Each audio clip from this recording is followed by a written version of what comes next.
Catherine Klinkbale. She's a retired physical therapist. If you could keep them, the Klinkbale family, in your thoughts and prayers. Our colleague, Mrs. Farrar, her mother passed away unexpectedly this afternoon, Patricia Jones. So if you could keep the Jones and Farrar families in your thoughts and prayers, that would be much appreciated. And with 9/11 next Monday, I would like everybody, it's been 22 years. Thousands of people lost their lives on 9/11. Thousands more lost their lives in the war on terror. So if we could take a moment, an extra moment, to remember those people that lost their lives on 9/11 and in the time since, it would be greatly appreciated. Thank you. Vice President Millar.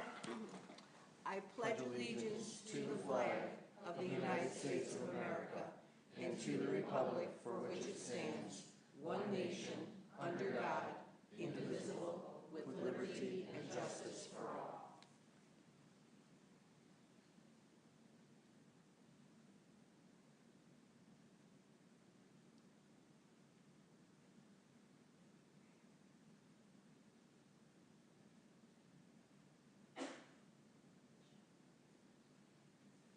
Thank you.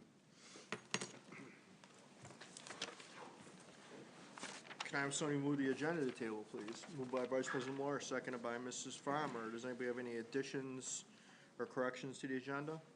I'm going to add 11.01 board goals. With that, can I have a vote on in favor of the agenda as amended?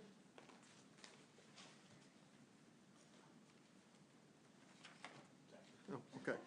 That passes 7-0. All right, thank you. Moving on to our union comments. GTA is not here. AgSup's not here. Gus isn't here. Teamsters isn't here. GASA. No. Good evening. My name is Stacy Brindisi, and I'm the Executive Director of Pupil Services for the district and the President of the Greece Administrators and Supervisors Association. And I'm Mark Fleming, Director of School Improvement, and I am the Vice President of GASA. So Mark and I, along with an executive council, represent over 70 district administrators, and we thank you for the opportunity to share just a few comments on behalf of GASA this evening. So as we just heard this morning at the GPAC, we heard the superintendent talk about the theme Better Together. Superintendent Groutman discussed and asked us to reflect on the power of collaboration and its impact on student outcomes, in addition to the belief that collective efficacy can and will impact change for the better. As a unit, we have long felt the need to collaborate in the district and really are a highly effective team in that way and have a history of valuing collaboration. We spent our summer really working with unit members within our unit and across units and across the district. We have just a few different professional learnings that took place over the summer that were coordinated through all of our GASA members. Mark's going to show a little bit more. So as Stacy said, that notion of collaboration is something that's been a long-standing tradition here within Greece. Specifically, I want to call out our strategic plan, Reach 2027.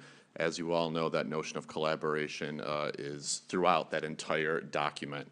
There are two principles in particular, though, that GASA will be highlighting and focusing in on this year. And that's the notion of excellence with equity and courage and collaboration.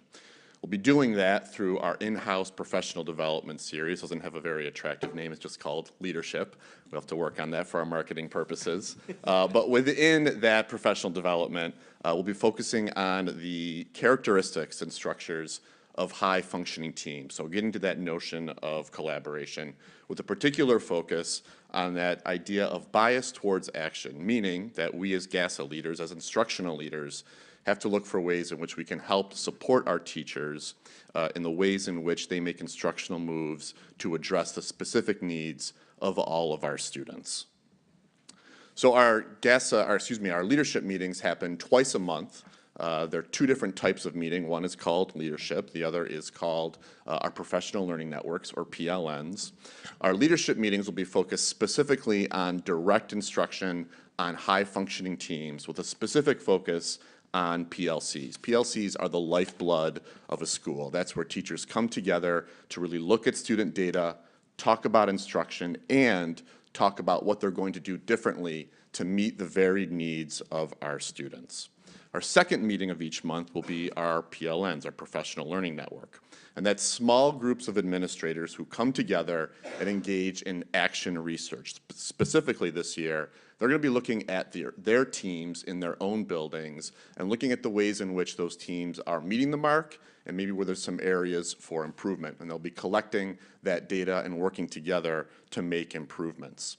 So we're really hopeful that our in-house professional development will come together, both our leadership and PLN meetings, with 4 specific outcomes by the end of this year.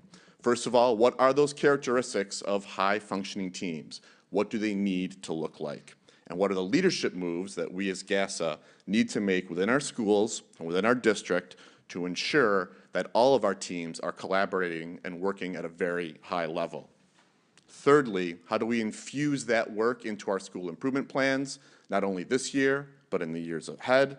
And how do we make sure that we effectively build teaming and collaboration into our schedules with, of course, being very aware of our contractual limitations for all of our various units?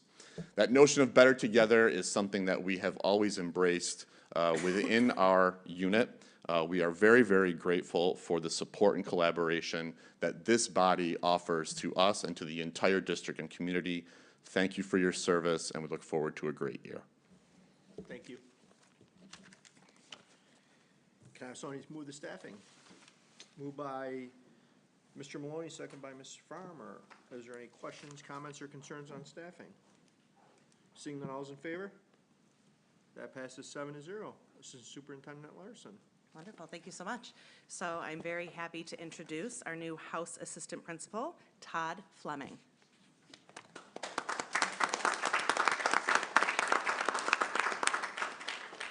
Mr. Fleming earned a bachelor's in history with a concentration in elementary education from Nazareth College. He pursued his graduate studies from SUNY Brockport, where he earned a degree in education and human development. Most recently, he completed the Educational Leadership and Supervision program at Canisius College. Mr. Fleming has spent over 16 years in the Rochester City School District. 12 of those years were as a classroom teacher where he taught special education.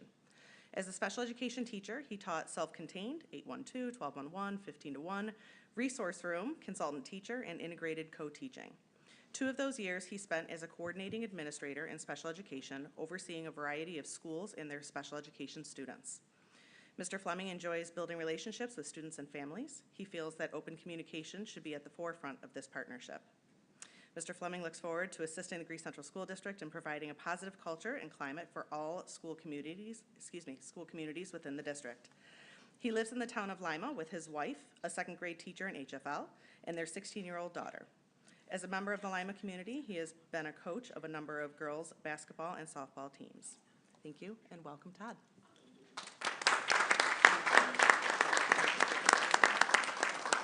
And it's picture time, so don't go away. Dr. Zaffitz, Dr. Clickio, Deputy Superintendent Smalling.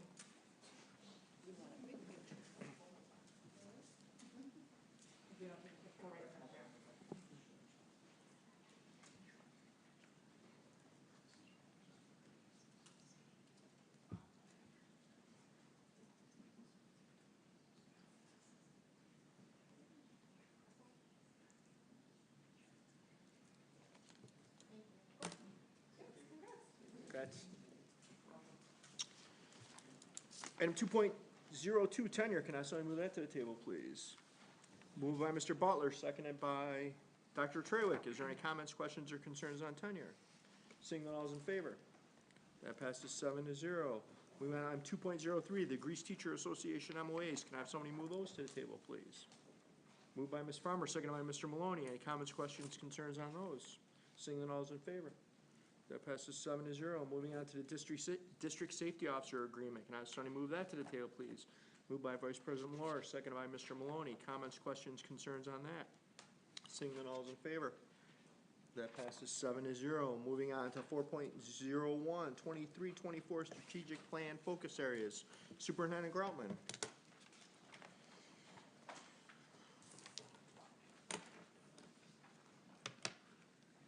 Thank you and good evening. I know we've got a few folks that are going to help. We've got cabinet members who are going to do some certain sections of this presentation.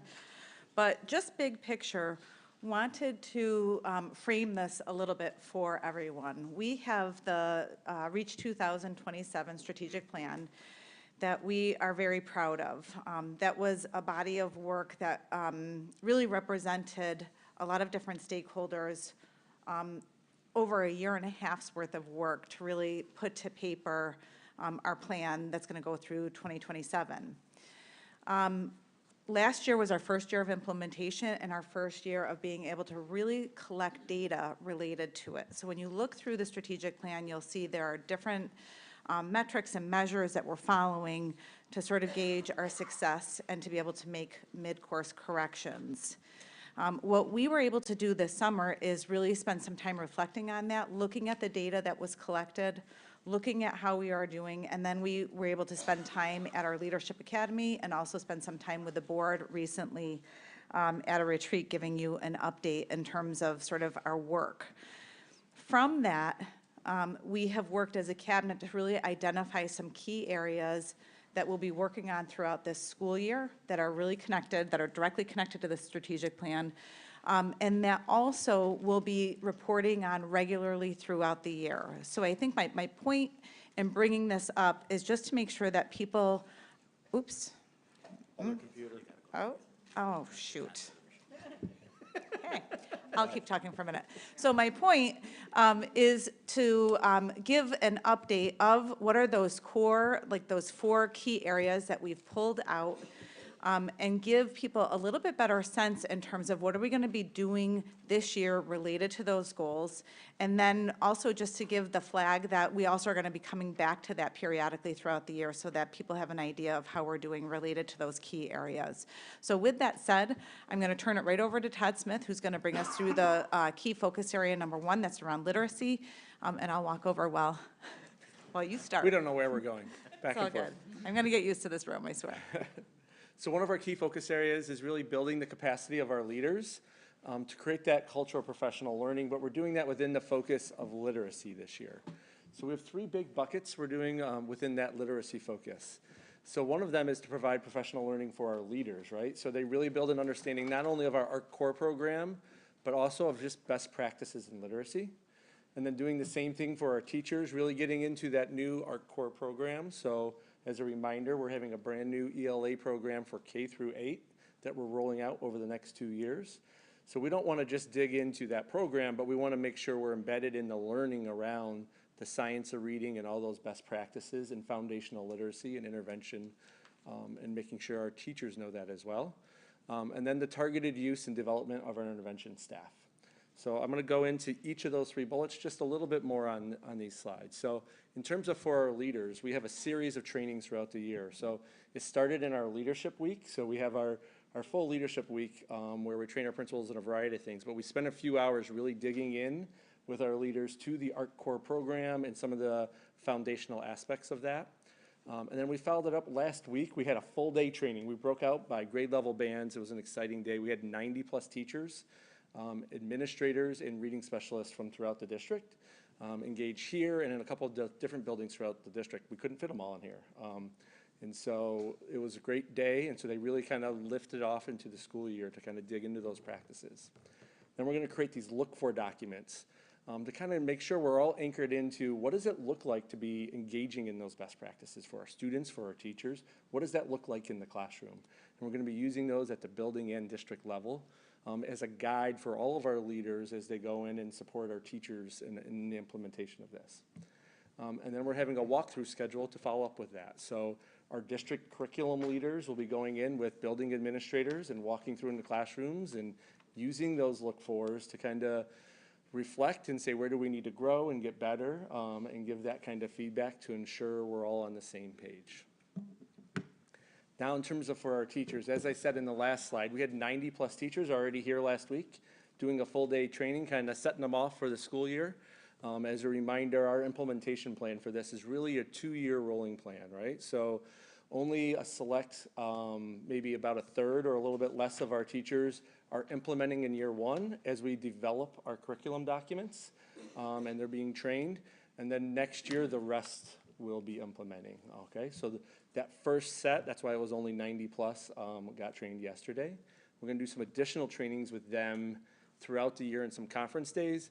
But the bulk of the training, the exciting thing is going to be through job-embedded professional development, which all the research shows is really the best kind of professional development. So what does that mean?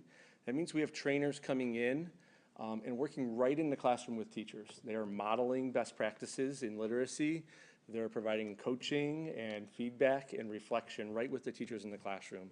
So we have 76 plus sessions of that happening this year throughout our building. So we're really excited about that. We're creating a series of videos for our teachers so they can do on-demand training whenever they want. That will be available this year and hopefully in future years. And then we always develop our own documents, so we hold ourselves accountable as well. So throughout the year, we're going to be working with our curriculum teams and our teachers as they implement. Let's create an additional guide for our teachers to really break down what are the essential components of those literacy practices that we want to call out in our own documents to make it a little bit easier for implementation for our teachers in year 2 and in subsequent years. And then finally, developing a model for our middle schools. The schedule in elementary is not the same in middle school. And so that's going to be a little bit of work in progress this year as we try to make sure we make this fit in our middle school, but we love the cohesion for K-8 for us by having that.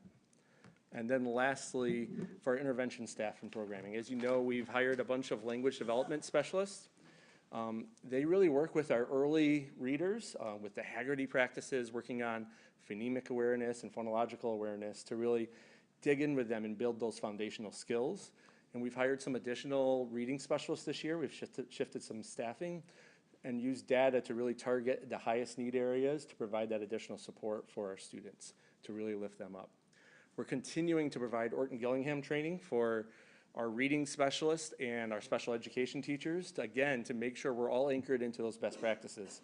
It's one thing to have a program and to buy it, but if we're not trained and equipped in building the capacity of all of our teachers and leaders, the program can only do so much. So we're continuing to find those ways to train.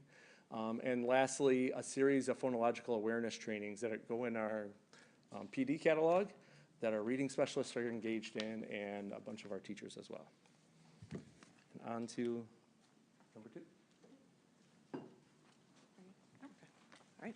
So our second key focus area is my area. So attracting, developing, and retaining highly qualified, culturally responsive workforce that reflects and appreciates the diversity of the community. So this is a pretty big area. So I have 3 areas that I'll focus on tonight. Developing systems for early intervention recruitment. That is a term that I've made up, and I will explain it on the next slide. Reconvene and build the participation of our recruitment and retention committee that we started last year, and developing a centralized process to screen all of our GTA candidates. So first, developing systems for early intervention recruitment. So the goal of this area really is to just catch prospective employees as early as possible. And you'll see we've dipped all the way down into our schools, but we'll start with the first one. So we are gonna really focus in the first area on our student teachers, our long-term substitutes, and our building substitutes. So these are folks that are already coming to the district but aren't yet fully employed in probationary positions. And so we want to welcome them. We want to make sure that they feel like they're part of the district so that they want to eventually become formally a part of the district. So we're going to do a welcome event. We're going to do a celebration, especially for the student teachers when they're getting ready to finish. And through that process, we'll do some screening interviews with them. We'll show them how to navigate the application process and what they need to do to come on board as substitutes until we have positions for them to jump into. So that's the first area. The second, we're going to actively connect with our teaching career pathway teacher. So those students are in 10th, 11th, and 12th grade at Arcadia High School. It's also a travel course, so we have some students from other buildings that go to Arcadia to be part of this course. And those are students who have identified that they think they want to be educators. They think that they want to be teachers in the classroom. So we want to really get into that classroom and talk about, you know, what it means to be a teacher here in Greece and how much we would love for them to come back when they're ready to do their field observations and their student teaching. And then the third group is really taking a look at our high school students. So our high schools do a phenomenal job of hosting career fairs, but what we would like to do is get in and really be part of that and make sure that our students understand that teaching in the classroom is not the only position that we have here in the district. Our students, I don't think, have a very good understanding of civil service. There's a lot to understand about civil service, but we want to really get in and make sure that they understand that there are a ton of civil service positions as well as careers in the trades. And we want to make sure that we're promoting that just as much as we're promoting our four-year college pathways.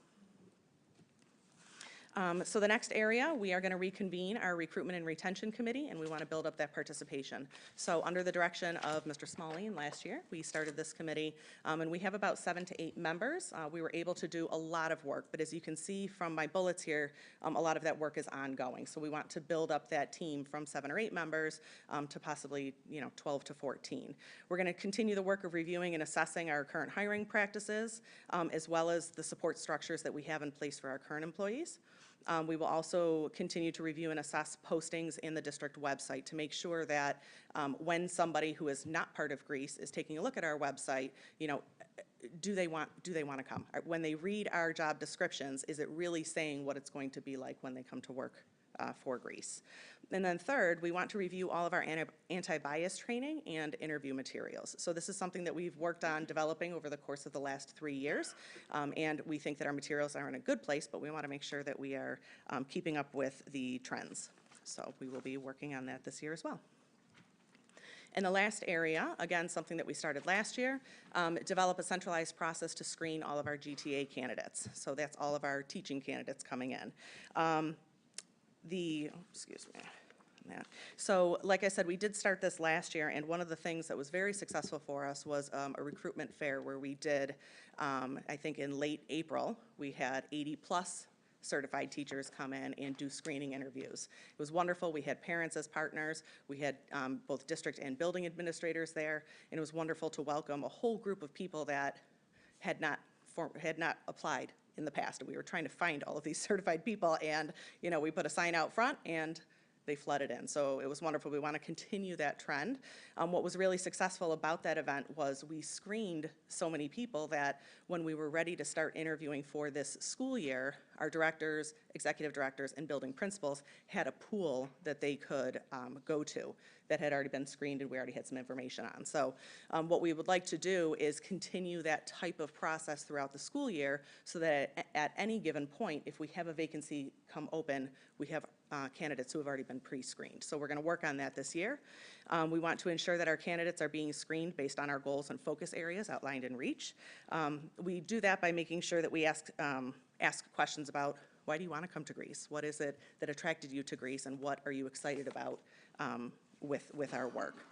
And then lastly, continuing to hold hiring events like we did last April, not only for GTA, but for all of our areas to make sure that we're continuing to get as many prospective employees in as possible. So that's where we are for hiring. Thanks, Gina. Good evening, everyone. I'm not going to go into a great level of detail on this key focus area because we will be back with the team at the next board meeting to go into a little more detail. But this key focus area is around restorative practices, and it's really part of our ongoing effort to work on community building, student engagement, and student behaviors in our schools. So this effort is going to focus particularly on systems at 3 pilot schools to build on some of our knowledge from research and some of our successes that we've had in the district already with some restorative work. And we're going to focus our efforts for this key focus area at Arcadia Middle School, Odyssey, and Olympia. So to give you an overview of the structure that we're going to use to try to move the work forward at those 3 buildings, if we can start from the bottom up, really, each of the buildings is going to have a representative team that is going to be kind of focused on designing and implementing what a restorative system may look like in their particular school. If you move one level up, we have a district teacher on special assignment, Shannon Lane, who's going to be coordinating a lot of this work in conjunction with myself and Dr. Baker. And they are going to work together as a group at the district level. And then we're also going to have a leadership group that includes the principals, myself, Dr. Colicchio, Christine Baker, and Rachel Hawkins, the Assistant Director of Phoenix Academy.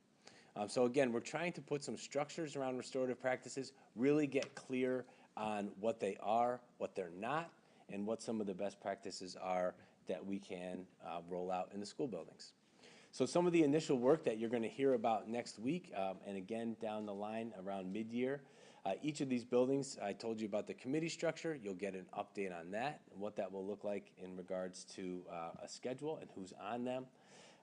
One of the initial steps in an implementation plan is to really do a needs assessment for each school and see where each school is at with an understanding and an implementation of any restorative practices in the building. And I think it's important to point out too that all restorative practices, we've mentioned this a few times through the code of conduct presentations, they're really intended to be done in conjunction with and alongside more traditional behavioral consequences. So it's not one versus another, it's really how can both work together to support students in the best way possible. And then one really exciting aspect of this is that we're hoping to tap into student leadership and use students as facilitators for some of our initiatives. So things like peer mediation, and you've heard about the Peer Accountability Council already. So we're hoping to capitalize on some of that. We've already had one cohort of students that's come over the summer for training, and we are going to continue that training and use those students depending on each school's context in whatever way is most supportive there. So once again, we'll be back to update next meeting, and then we also have another scheduled update later in the year for you.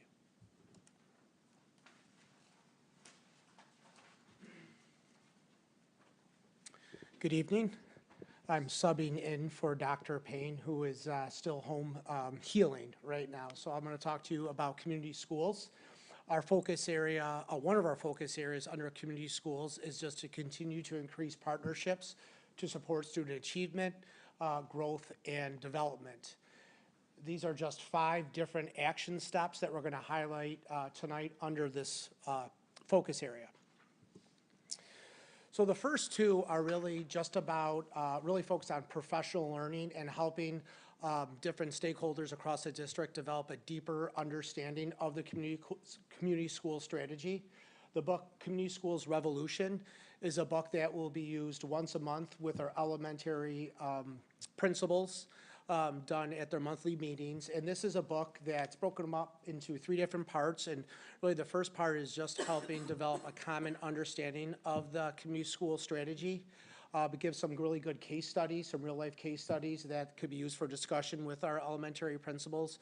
And then a roadmap of how you could use this information to move forward in your own building or within the district.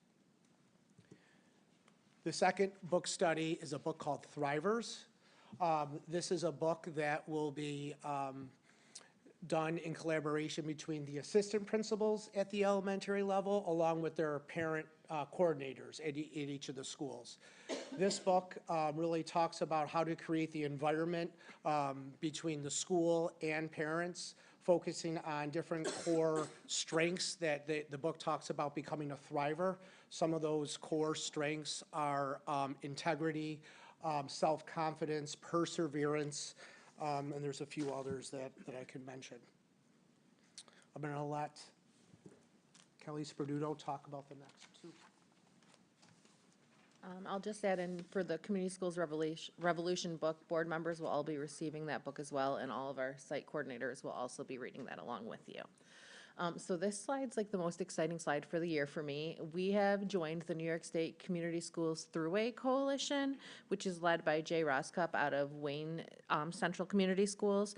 And this coalition really is to just propel the work of community schools across the entire state and really implementing with fidelity the strategy. We are written into the federal full-service community schools grant along with this coalition. We have 17 districts who are also a part of this grant, using ESSA as the backbone structure, engaging families and communities, and then more comprehensive and coordinated support services. So we'll find out in January if the grant was approved, and if so, we will be able to add additional community schools within the district and additional funding. But regardless of whether the grant gets approved by the federal government, the coalition will still exist, and we will be working across the state on professional development opportunities and looking at ways that we can create communities of practice and work with our neighbors to use best strategies. This will also advance the countywide strategy. So as we talked about last year, our first community schools COSER was approved by the state in Monroe County, and we've hired a regional community schools coordinator, Joe Fanagrossi, out of BOCES, who's helping coordinate with other districts who have joined the COSER, including East Irondequoit, Gates, Chile, and Churchville, and Spencerport. So we have a lot of districts coming on to join us in the work this year. Our comprehensive family engagement plan we've been working on for the last several years, really focused on the vision of engaging and empowering families to be proactive in their children's lives so that every child can reach their full potential. We have a roadmap that we've given schools that outlines ways to build relationships, ways to link to learning, but giving the schools really the power and authority to figure out what works best for their families and their staff and what family engagement will look like. That's worked based on the work of Dr. Karen Mapp and the dual capacity framework. We are focused on effective two-way communication, increasing shared decision-making, and using data to drive our work.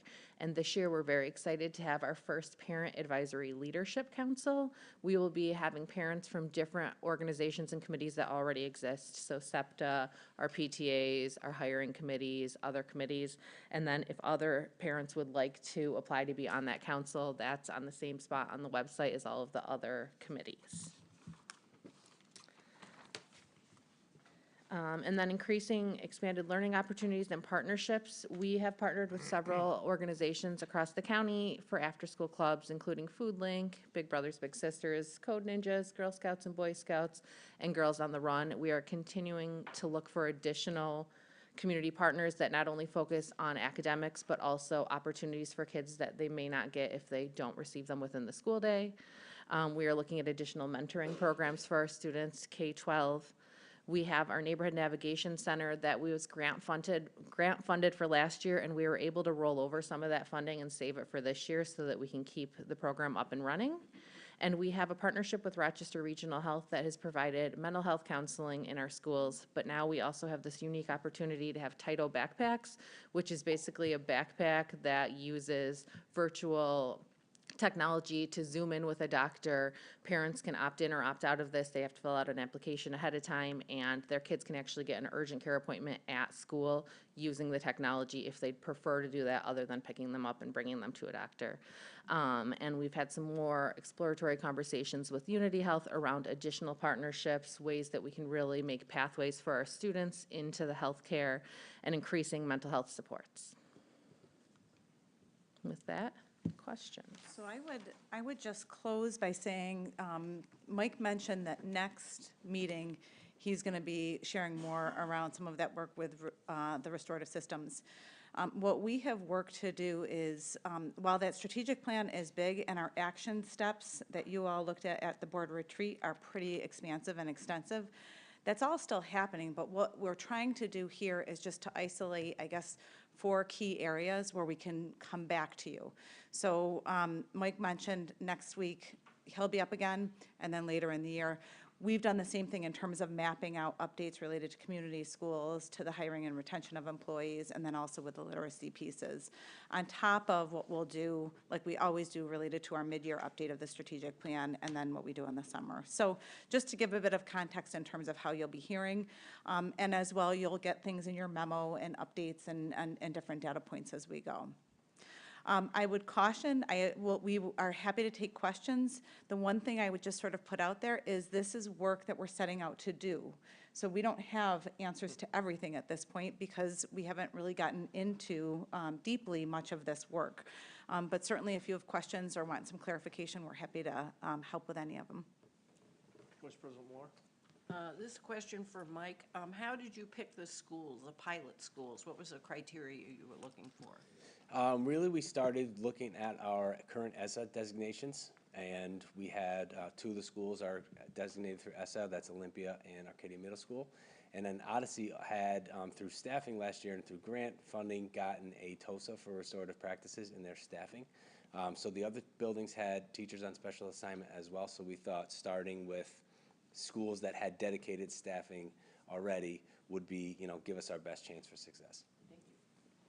Any other questions? Dr. Trewick? Good evening. My question is around the PD catalog. Where is it housed? How is it accessed? And who is it available to? So the PL catalog is in what we call Frontline, and it's available to all of our staff, not just teachers. They can go in and see the whole catalog. But in there is not just our Grease catalog. It also gives us to things offered by all the area BOCES, Monroe 1, 2, the Finger Lakes, all those types of things. So there's quite a large catalog in there for them to access. Mr. Butler? Yeah, just a quick, this is more of an appreciation than a question. The work on restorative practices and your point about that it's not a replacement for traditional, or maybe not traditional, but other disciplinary practices, that was helpful. I think sometimes we hear, it's such a new concept for a lot of us, restorative practices, that it feels like it's a replacement for what we've had before, but the fact that it augments it was a helpful clarification, so thank you for that. Mr. Bonagario? Mrs. Sperduto, there you are. Thank you for the saying we're going to be getting the Community Schools Revolution book. I'm looking forward to seeing that. I'm actually wondering, is there a means for board members potentially to participate in that kind of study? There is, you are, maybe you don't know yet. I know. So you will get the books, and then there is a study session in October that we're going to spend some time looking at them, and as well as in December. So they will be to you very shortly. Okay, great. And just to piggyback on that, is there, the Thrivers book, is there some kind of outreach to include parents, guardians in that aspect as well? Another great question, there is. So Gail Watson, who's an assistant principal at Long Ridge, is the one helping support that for the assistant principals, and Shelby is helping the parent coordinators, but Gail is doing a little bit of a pilot with parents at their building first to go through the book study, and the goal is in February to open it up to additional parents across the district. Fantastic, thank you. Yeah. Any other questions? Dr. Trawick? Okay. So this is in regard to. Microphone. Oh, right. So this is in regard to getting our high school students more involved as, you know, in teaching and knowledgeable about the teaching fields. I wondered, and I love that, I think it's a great idea, but I feel like AVID has showed us that kids can be engaged even at an earlier level. And I wondered if there were plans, I know this is like step one maybe, but is there thought of even middle school? Because again, kids are in AVID, they're being exposed to college and, you know, that whole field. So could we be talking about these career pathways around teaching even as early as middle school? Yeah, I think so. I think if we are able to partner with the middle schools when they start to do career exploration, that's something that we could look into. So thank you. I can work on that. Mr. Bonagario? Quick one, Dr. Zaffitz, I'm looking forward to next meeting, so thanks for giving the heads up on that. And Dr. Smith, you talked about I think it was you who talked about the training going on for the science of reading. That's a really critical part, building in that knowledge and how that is to be carried out faithfully. Sounds like you've got a plan already in place to make sure that we don't just present it, but it gets absorbed and then presented further, distributed through the system. We're building our own in-house trainers, using outside trainers initially. Is that right? Yeah, so initially we're bringing in trainers from ArtCore, American Reading Company, which is where we're getting the program from, but we do have 4 district level TOSAs who are our reading and ELA specialists who are hand in hand going along with that, along with Julie Parsons and Jamie Wojtovich, I was close, really as our district leaders doing that, and then our reading specialists are leaders in each of our buildings as well, engaging in all that training. But yes, it's not, you know, we learned these one-time trainings are not the end-all be-all. We need to follow up with that job-embedded piece. So that's why we're so excited about what's happening in the classroom with our teachers. I'm really excited about that too. And are we going to have strategies or metrics in place to ensure that we're staying on track with that and that we are in fact being faithful to the science of reading strategies?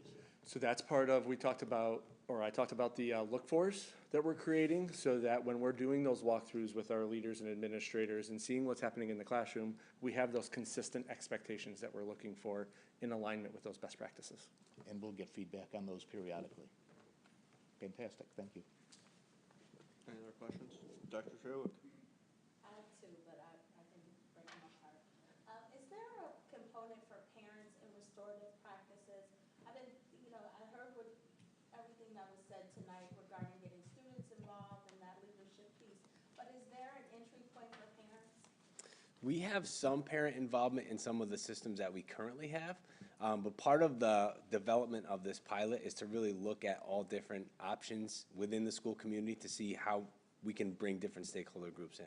So we already have some, like through our Peer Accountability Council, there's a family element to that as well. But as we go along, we're going to be looking for more opportunities, like specifically within the system. Go ahead. Okay, and then lastly, going back to how we're gonna continue to hold hiring events, for parents and administrators, I wondered if we would also go back to holding like job fairs for families, not outside of just opportunities within the district. I know we did that after COVID when families were kind of struggling. We had a job fair where we brought in outside employers to kind of help families. Sounds like, looks like there's an answer. Okay. Partner on this. The answer is we can totally do that and probably link it with like a Family Fest event, since we'll have 2 Family Fests this year, so we can be strategic about having job opportunities available too. Shelby wrote it down. Anything else? Thank you all very much. Moving on to 4.02, fund balance and reserve fund recommendations. Superintendent Groutman. Yes, I'm going to invite Romeo to come up and give us some annual information. He does this every year to make sure that we understand where we're putting our money. Important decisions. Big decision. Good evening, everyone. As Superintendent Groutman mentioned, we'd like to talk a little bit tonight about our annual fund balance recommendations, what to put into our reserves, and I have a couple other pieces of information that are not included on slides, but I thought about it today. There's been a couple board member questions that I thought I'd address a little bit with some additional comments, and then share the recommendations with the board. It's an action item that is on the agenda for this evening, so we'd like to present and give you our recommendations for that.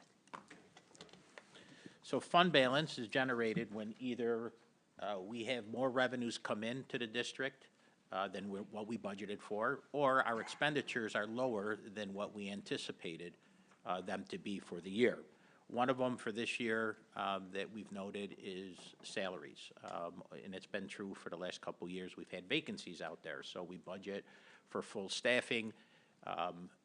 We can't fill every position that's out there. It's been tough for staffing purposes over the last couple of years, so we end up having a fund balance on the expenditure side. On the revenue side, for instance, we budget for sales tax receipts that have been the trend for the last 10 years, and sales tax receipts came in astronomical this year, so that creates revenue fund balance as well. At the end of the year, we make recommendations to put those funds into the reserve, and it's only able to be done with authorization from the Board of Education. The Comptroller's Office expects and provides guidance to boards on overseeing district reserves.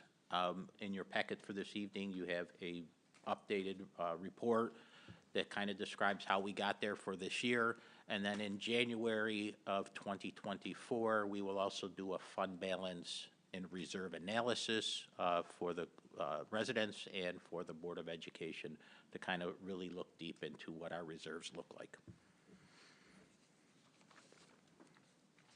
As mentioned, only the board has the authority to put funds into the report, and at the end of the report that you have in your packet tonight are our recommendations for this evening.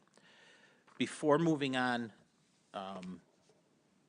to the recommendations themselves, I wanted to share some information I thought about this afternoon that isn't on the slides, but I wanted to put out there. One, over the last 3 years, our fund balance, our reserve funds have grown. No different than any other district, probably in New York State, but specifically more so in Monroe County. We received, over the last 4 years, 3 years, I should say, about $44 million just in foundation aid increase. We went from 63 million to about 106 million now as our base revenue for foundation aid.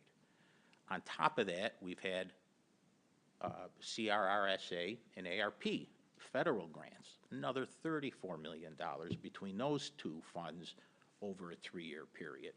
And we've been able to utilize those grants to the best we could to offset expenditures that are eligible for the grant expenses and yet come out of the operating budget in order to save the budget. As a result of both of those for the last 3 years, we are creating fund balance.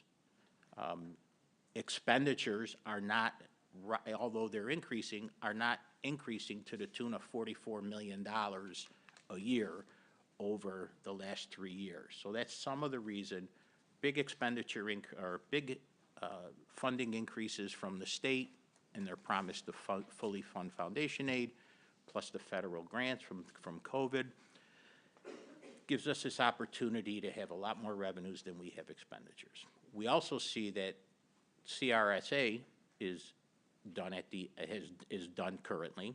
ARP will end in June of 2024, and we will need our reserve funds to help fund some future expenditures, as well as those increases in foundation aid will likely be at most going forward 1.5 or 2% if we get that. So we're putting funds away each year in order to prepare for the future plans for the district. 2, why keep the reserves? Well, we've already started to hear now that New York State is potentially $9 billion in the hole for next year.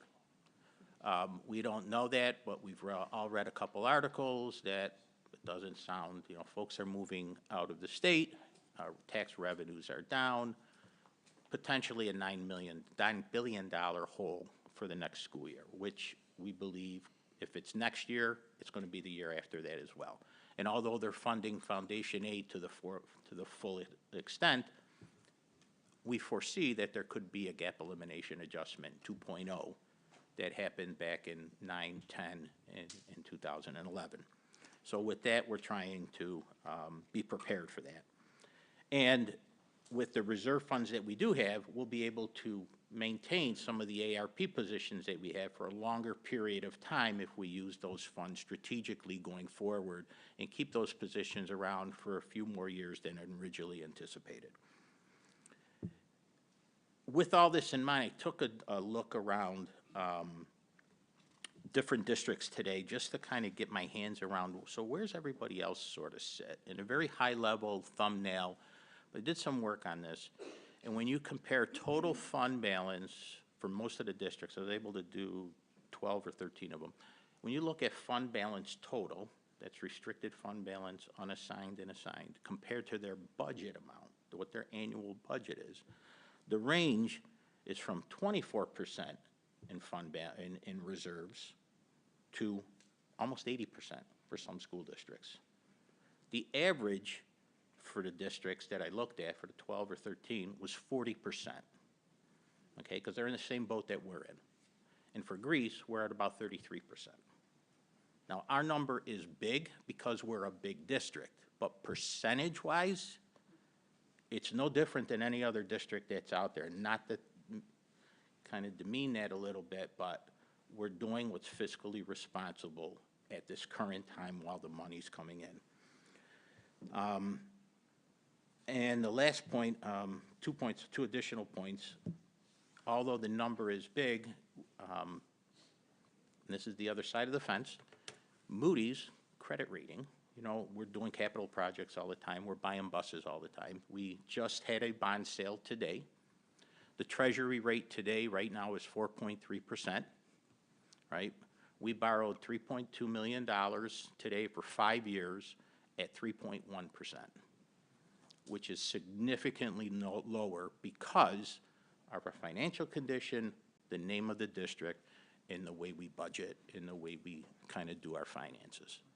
So I wanted to make that point. And the final point is we will be working, and we are working on a 5-year plan to take our reserve funds and start to figure out how to use them each year over the next 5 years. And we will present that plan back to the board at some point. We're taking a look at that now. We'd like to reduce our level of our fund balance and our reserves from where it is to maybe about $65 million, because I think that would give us a good, steady baseline and still hold us favorably with investors in Moody's. So we will work on that and move forward with it. But I just wanted to share those comments because there's been a few questions around that. So with that, our recommendations. So our unassigned fund balance, this is just a 4% fund balance. We're limited to 4% of the upcoming year budget. It's used to pay, to help with any unpredicted expenditures. When we look at our 4%, we would be adding $1,294,000 is our recommendation to get us to the 4% of the current year budget, in line with school law, to keep us at the 4% cap.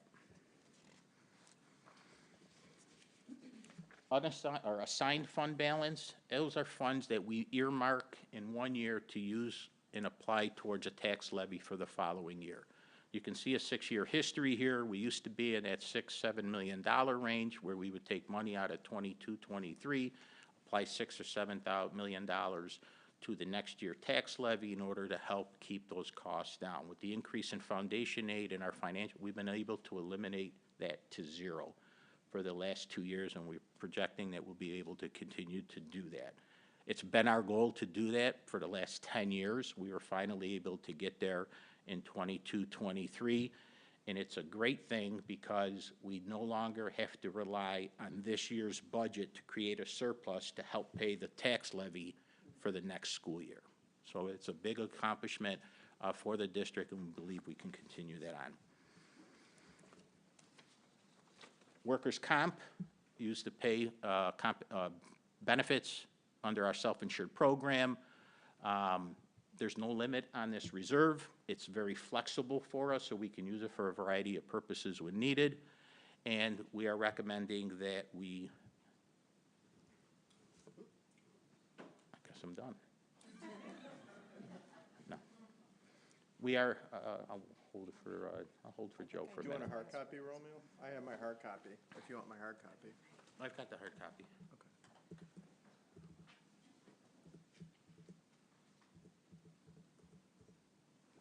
Thank you, Laura. So we are recommending a deposit into the workers' comp reserve for up to $5 million. And we're using the phrase up to rather than hard numbers to provide us with a little bit of flexibility. Auditors are not completely done with their review for last year's financial statements.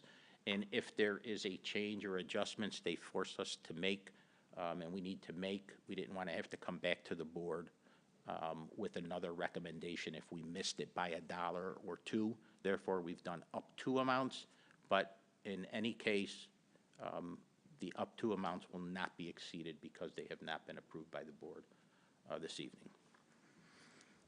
Unemployment reserve, used to pay unemployment claims. Again, it's like our workers' comp reserve, very flexible. We can use it for a variety of purposes. With board approval, we're recommending a $5 million deposit into that reserve.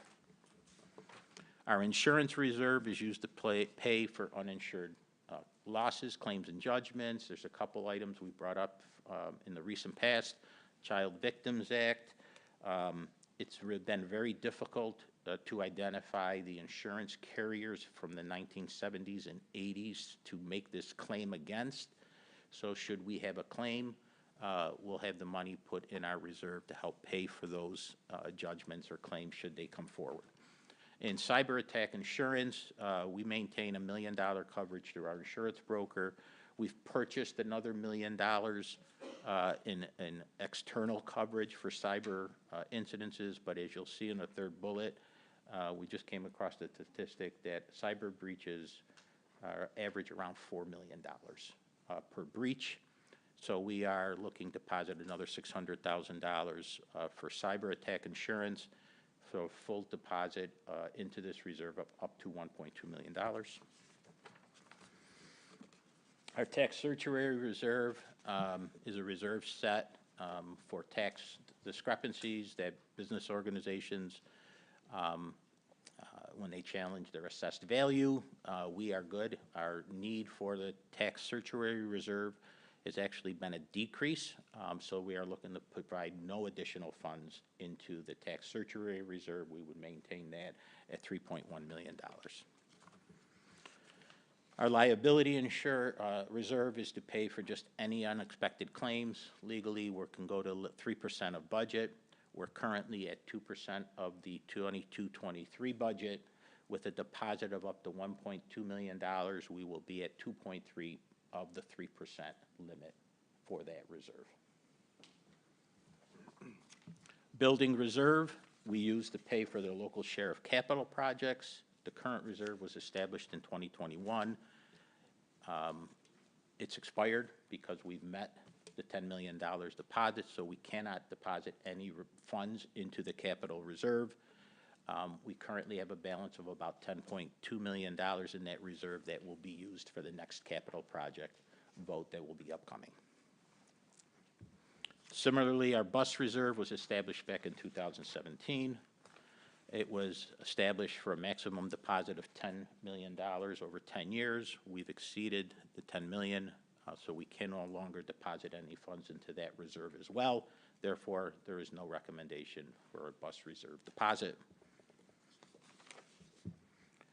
The retirement contribution reserve, Employees Retirement System, ERS, there's no limitation on this reserve by the state.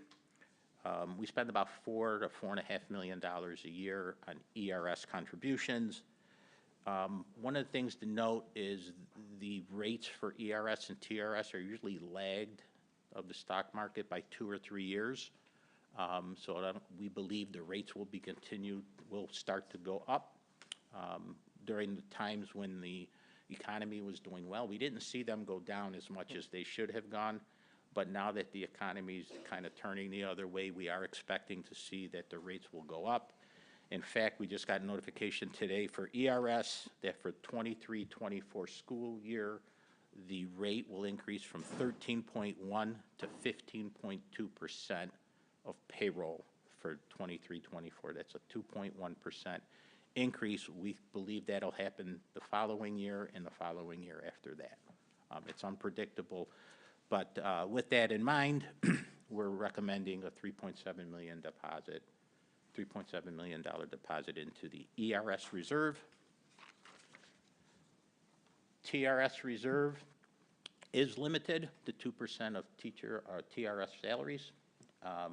Balance cannot exceed 10% of the reported salaries.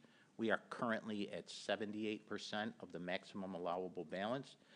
We are recommending an additional deposit of $1.8 million. That would put us at about 98% of our limit, and there would be no future deposits into the TRS reserve. And again, we can use the ERS and the TRS reserves to offset the costs of those expenditures in any given calendar or school year. With that, what you're seeing on this slide is the first column is what the balances are on the books before this evening in the first column. The second column represents the up to maximums that we would like to deposit into the accounts, and the third column would be the balance in our reserves should the board approve the recommendations for this evening. Questions? Mr. Bonagaro? Just a clarification on the retirement contribution reserves. You said we're at 78% of maximum allowable reserves. Is that a statement of our retirement funds being underfunded currently, or is that No. just of what we can contribute? Correct. Okay. Yeah, it's got nothing to do with the retirement system or the pension system itself. It's just the maximum that we can deposit into such a reserve. They only established it 4 or 5 years ago, but they did put a cap on it. And with this deposit, we would be at our 10%. Great, thank you. Ms. Farmer? Just a comment, fantastic that you have safeguarded our money, our budget, that our interest rates are still at the level they were, only 2 months, some of them, 2 months, 3 years. Thank you, Rohan. Thank you. It's a team effort. We've got a great team in the department, so, All right, thank you. thank you. Moving on, item 5.01, change orders. Can I have somebody move those to the table, please? Moved by Mrs. Farmer, seconded by Mr. Maloney. Assistant Superintendent Clelly, can you explain the first change order? I mean, I think that's what most of our audience is here for tonight.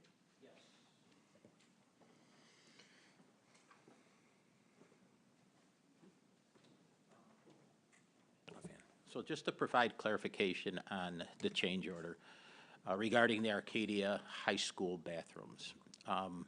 There's a reference in there to extending the walls from the floor to the next floor, the entire height of the hallway. That refers to the external walls of the bathroom. The bathroom stall walls are the same as they were before the renovation. The school was built in 1963. The bathrooms have not been renovated since that time. With the renovation comes code enforcement. One of the code requirements for fire code is the exterior wall to the corridor for the bathroom must extend to the top at the bottom of the floor above it, so that if in the event of a fire, it cannot make its way over above the ceiling and make its way into the bathroom. That's what the floor to ceiling wall installation is referring to. It's the exterior wall to the corridor going up to the next floor to prevent fires from going into the bathroom. There was also mention in the change order for privacy. And what that is really referring to is normally the girls' and boys' bathrooms are next to each other and the shared plumbing is above it. Those ceilings are open, so while we are closing the wall on the exterior, we're also closing the walls on the interior and going up to the ceiling so that it prevents the sound from one bathroom going into the other bathroom because it's hollow above where the plumbing is, and also provides a safety barrier for any fire that would happen in the girls' bathroom from making its way over into the boys' bathroom. Thank you. Thank you. Any other comments, questions, or concerns? Mr. Bonagario? The change order referenced two pieces, one that was owner-driven and the other was, I think was regulatory. What is the distinction there?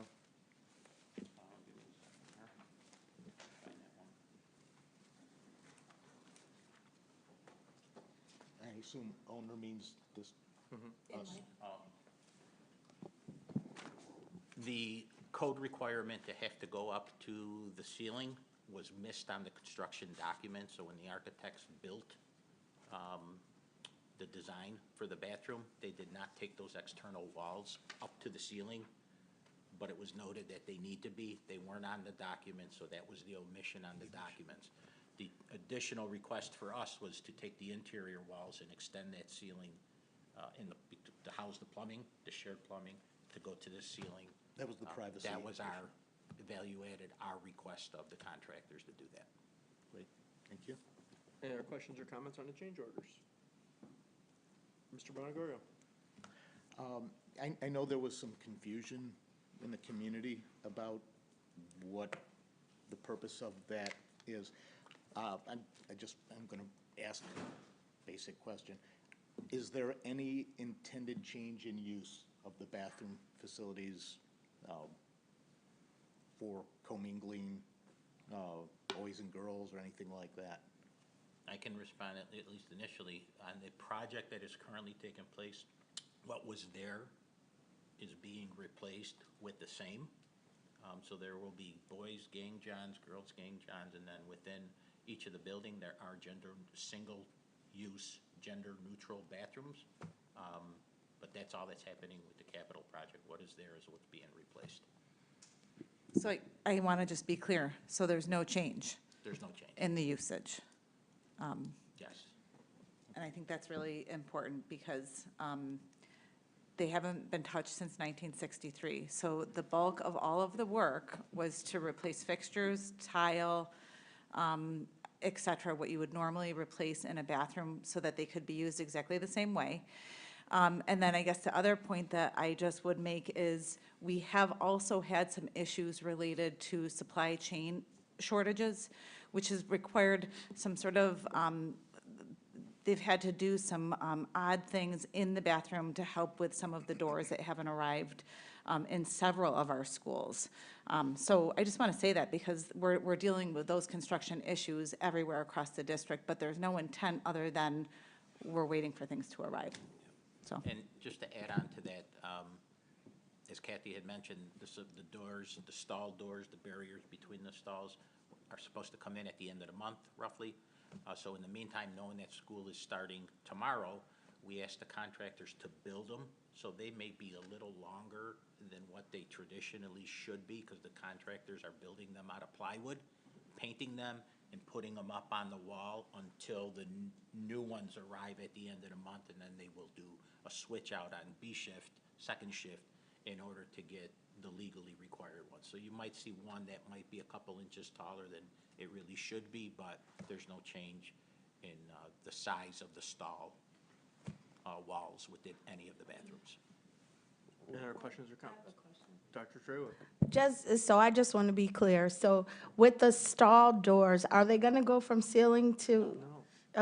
No. Okay, I just wanted to okay, because you said some would be a little bit longer. Just because they've had to, while we're waiting for them to Yeah. arrive, they've had to create something. So some of them they're kind of odd looking. I was at Lakeshore the other day and they had I built them think there those too. walls are supposed to be, and I'm taking this off the top of my head, 5 foot 10 inches, and they might be 6 foot. Yeah. Because the guy cut them a little bit too long, but the purpose was to get them up in order to be able to use the bathrooms once they arrive at the end of the month. The legally required regular stall walls would be and doors, and there will be a 12-inch opening on the bottom. Okay, And a awesome. 2 foot, 3 foot opening on the top. Thank you. Any other questions or comments? These change orders amount to $39,008, and with that, all those in favor? Any opposed? Item carries. Next item, 5.02, fund balance and reserve fund recommendations. There's 7 resolutions. Can I ask somebody to move that to the table, please? Mr. President.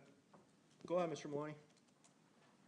Since I get my mic to work, is there any way we can just do them as one unit instead of reading all 7? If you make it as a motion, we can do I'd that. love to make it as a motion. Is there a second on that? Second by Vice President Moore.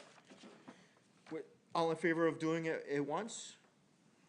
That passes 7-0, and now back on to the original, doing all the fund balance reserve fund recommendations together.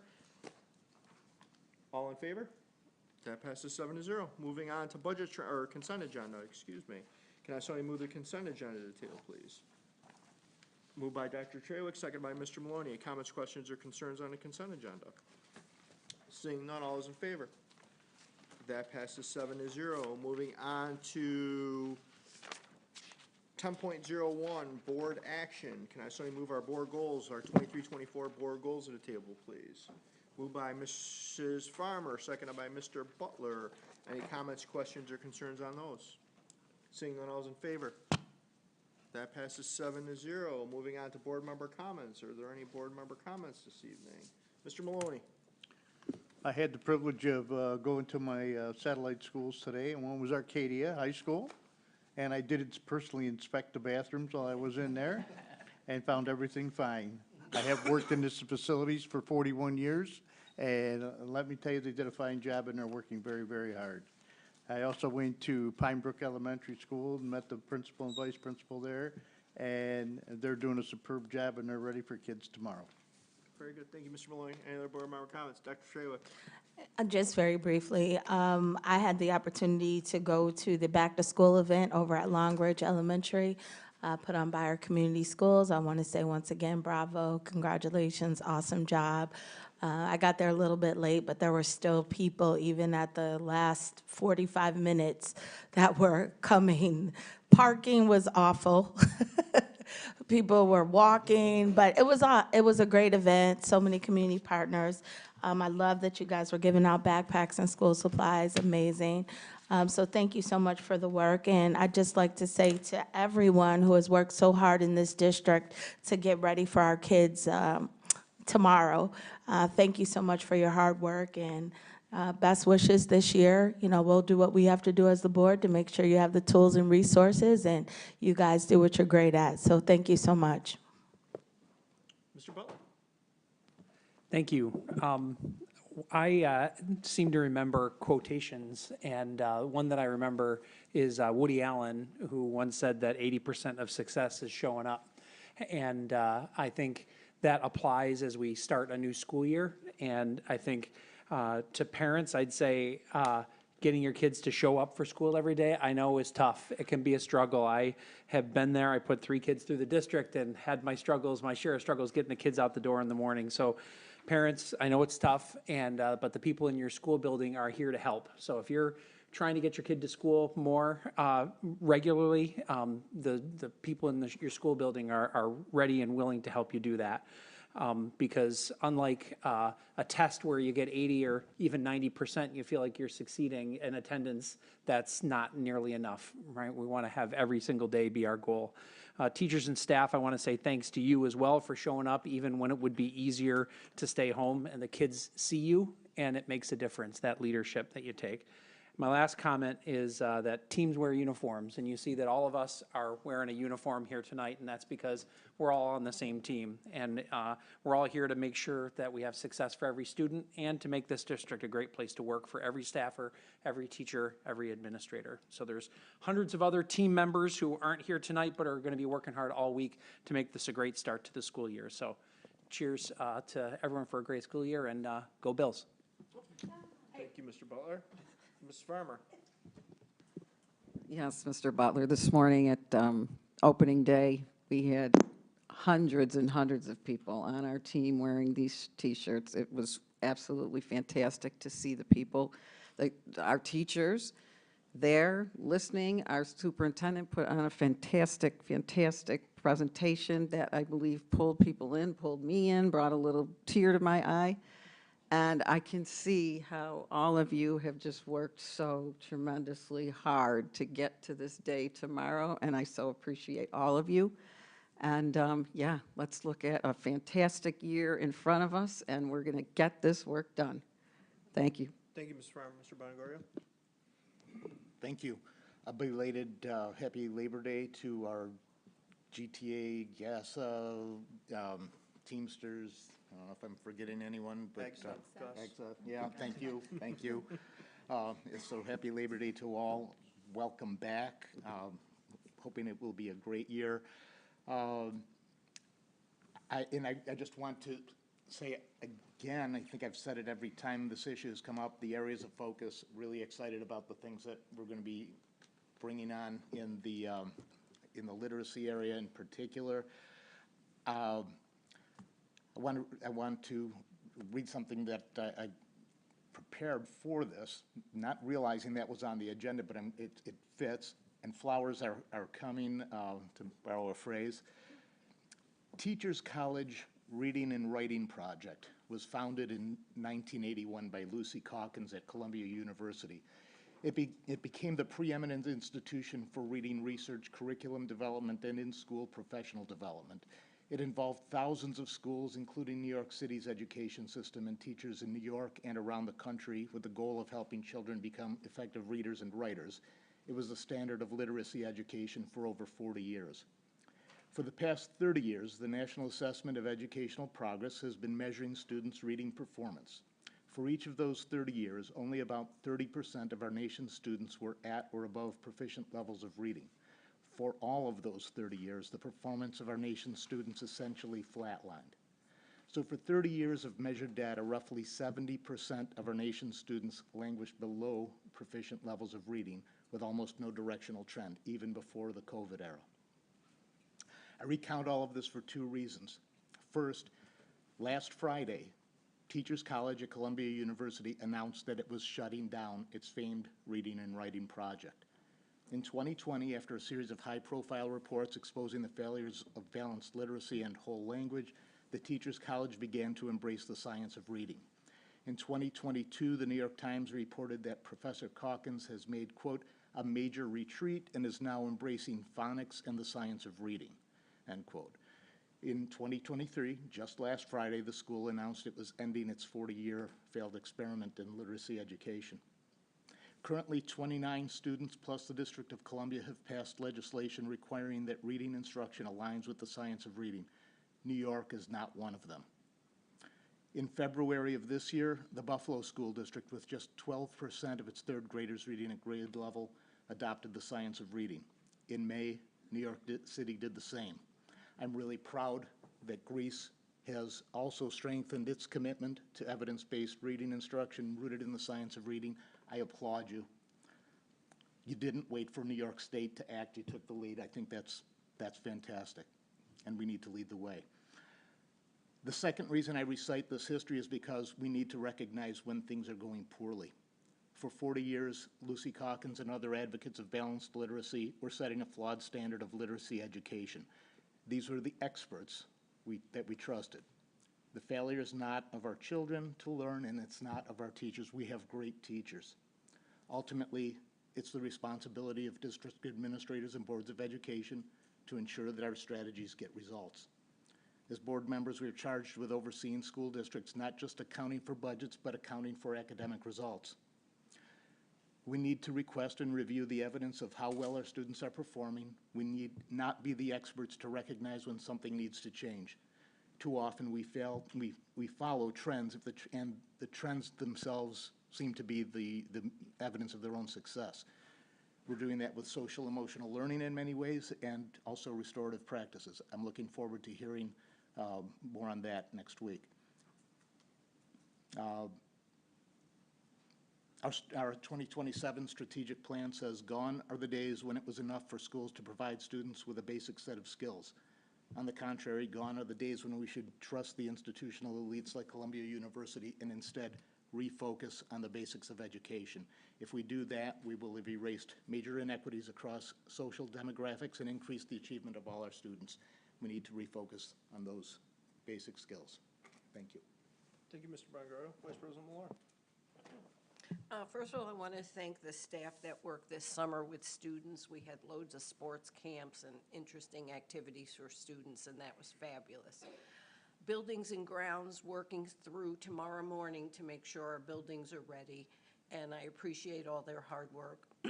I really want the community to pay attention tomorrow. The buses are going to be on the road, and I've seen them doing their drills right now. It's going to be a long day for the bus drivers, making sure everybody gets there and we take pictures and the whole business. But please be patient on the roads, and let's get our kids to school safely. Thank you. Thanks, Vice President Millar. My comments, I'm just gonna be brief tonight.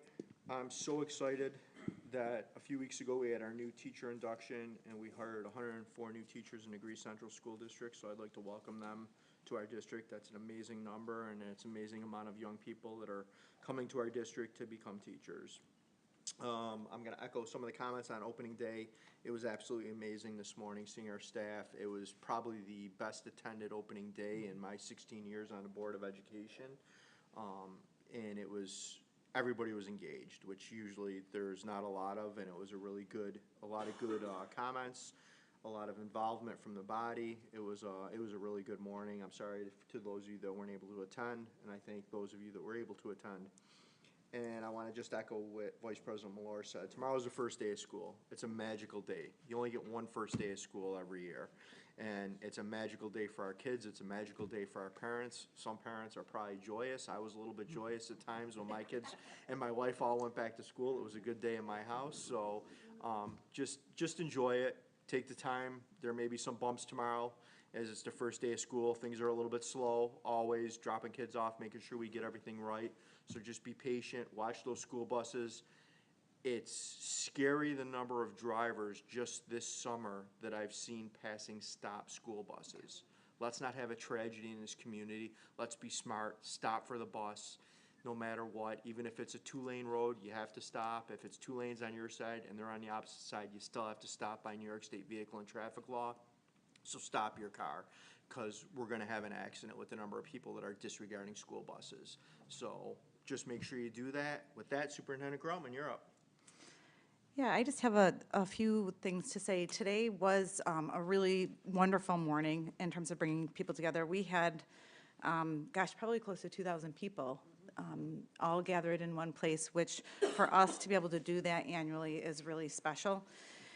We talked about the theme Better Together, and one thing that I just wanted to make clear that I talked about this morning, but I also want to just continue to reiterate, is those are nice words, and these are cute T-shirts.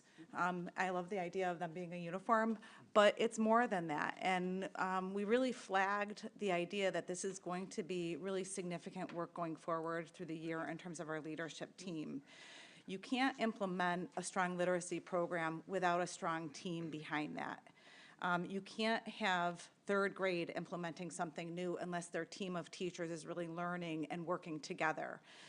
So the premise behind the words Better Together isn't just to sound nice, it's really to make sure that what we're doing and implementing in our schools matters, and that we're doing it effectively. So we're gonna really be spending time throughout the year as a leadership team and looking at those key areas that we just talked about in the presentation, but also connecting that to our teams, and how do we know, and how are we looking at data, and what evidence are we collecting. That's the point of a high-functioning team, and we really should be able to do that and look at all of the initiatives in that way. So I'm excited about that work. As I said this morning, I don't believe we need new people in this district. I don't think we need someone coming in to save us. I don't think we need experts flying in or to pay crazy people. I think the point that we have the talent in the room is really important. We have really talented, dedicated, excellent educators, and I say that about our teachers, but I would say that about our TAs. I would say that about our cafeteria staff. There are people and adults touching kids' lives every single day that make a huge difference, and today we were challenged to really think about how are we gonna do that, and how are we gonna support the literacy implementation, no matter where you sit in this system. So I'm excited about that, and I guess I just want to make sure that we recognize that it's more than just a little mantra for today. It will be extensive work. I would also just recognize the departments that continue to work. So there is a ton of work that's been done this summer, and a lot of people have recognized all the folks that were 10-month employees that came and worked this summer, and all the 12-month employees. I would also say there are key departments that are grinding right now. Transportation is a department that is literally, because we're still taking registrations, I mean, people are literally walking up to the door today, and we need to get them on a bus. We need to make sure they have a schedule. We're trying to make sure all of those things are in place. So to the point of patience, I would say yes, I would really appreciate people being kind and patient, knowing that we're not a small system. To serve over 10,000 students in this many families is really complicated and difficult, and we are still in shortages. So the transportation department is still running short. So I would say I appreciate the registration department and all the work that they've done, the special education department in particular, B&G and our facilities department, who literally are just making sure that bathrooms are set and that everything is good to go for our students tomorrow. And yes, the ongoing work with transportation in terms of routing and getting kids to school safely. Tomorrow is an amazing day. I plan to be out with Silas, who is my sidekick, one of our students who has vowed to be the next superintendent in Greece. He comes with me every opening day, and plan to get to as many schools as possible to welcome kids and families and our teachers and educators who are showing up really excited about the year to come. So I have so much hope and excitement for this year, and look forward to it, and just thank you all for the support and your ongoing work. So have a great night. Thank you, Superintendent Gartman. Mr. Maloney? Mr. President, I would like to make a motion to adjourn this meeting. Very good. Is there a second? Dr. Trawick? All those in favor? 7-0. Have a good evening.